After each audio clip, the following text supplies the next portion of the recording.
ವಿಡಿಯೋದಲ್ಲಿ ನಾವು ಕಡಲೆಪುರಿ ಉಂಡೆ ಮಾಡ್ಕೊತಾ ಇದ್ದೀವಿ. ಮೊದಲಿಗೆ ನಾನು 1 ಕಪ್ ಆಗೋಷ್ಟು ಬೆಲ್ಲ ತಗೊಂಡಿದ್ದೀನಿ. ಅದಕ್ಕೆ 1/4 ಕಪ್ ಆಗೋಷ್ಟು ನೀರು. ನೀವು ಗ್ಯಾಸಲ್ಲಿ ಮಾಡೋದಾದರೆ ಕಡಿಮೆ ಊರಿನಲ್ಲೇ ಬೆಲ್ಲನ ಕರಗಿಸ್ಕೊಳ್ಳಿ. ಈಗ ಬೆಲ್ಲ ಕರಗಿದೆ, ಇದನ್ನು ಸೋದಿಸ್ಕೊಳ್ಳೋಣ. ಬೆಲ್ಲದ ಪಾಕನ ಪಾತ್ರೆಗೆ ಸೇರಿಸ್ಕೊಳ್ಳೋಣ. ನಾನು ಈಗ ಪಾಕ ಸ್ವಲ್ಪ ಕಾಯ್ತಿದ್ದಂಗೆ 1 ಸ್ಪೂನ್ ಆಗೋಷ್ಟು ತುಪ್ಪನ ಸೇರಿಸ್ಕೊತೀನಿ. ತುಪ್ಪ ಆಪ್ಷನಲ್ಲು, ಫ್ಲೇವರ್ ಇಷ್ಟ ಆಗೋ ಥರ ಇದ್ದರೆ ಸೇರಿಸ್ಕೊಳ್ಳಿ, ಇಲ್ಲಾಂದರೆ ನೀವು ಸ್ಕಿಪ್ ಮಾಡ್ಕೋಬೋದು. ನಾವು ಪಾಕನ ಈ ಥರ ಹಾಕಿದ ತಕ್ಷಣ ಈ ಥರ ಕರಗಬಾರ್ದು. ಪಾಕ ಯಾವ ಹದ ಬರಬೇಕು ಅಂತ ನಾನು ನಿಮಗೆ ತೋರಿಸ್ತೀನಿ. ನೋಡಿ, ಈಗ ಪಾಕ ಈ ಹದಕ್ಕೆ ಬಂದಿದೆ. ಇದು ನಾವು ಕಜ್ಜಾಯ ಮಾಡ್ಕೋತೀವಲ್ಲ ಆ ಹದ. ಈ ಥರ ಉಂಡೆ ಮಾಡಿ ಈ ಥರ ಹಾಕಿದ್ರೆ ಟನ್ ಅಂತ ಸೌಂಡ್ ಬರುತ್ತೆ. ಈಗ ಪಾಕ ಆಗಿದೆ ನೋಡಿ.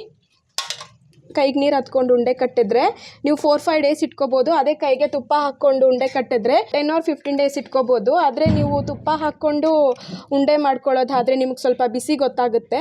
ಆದರೆ ಉಂಡೆ ಕಟ್ಕೊಳ್ತಾ ಏನೂ ಅನಿಸಲ್ಲ.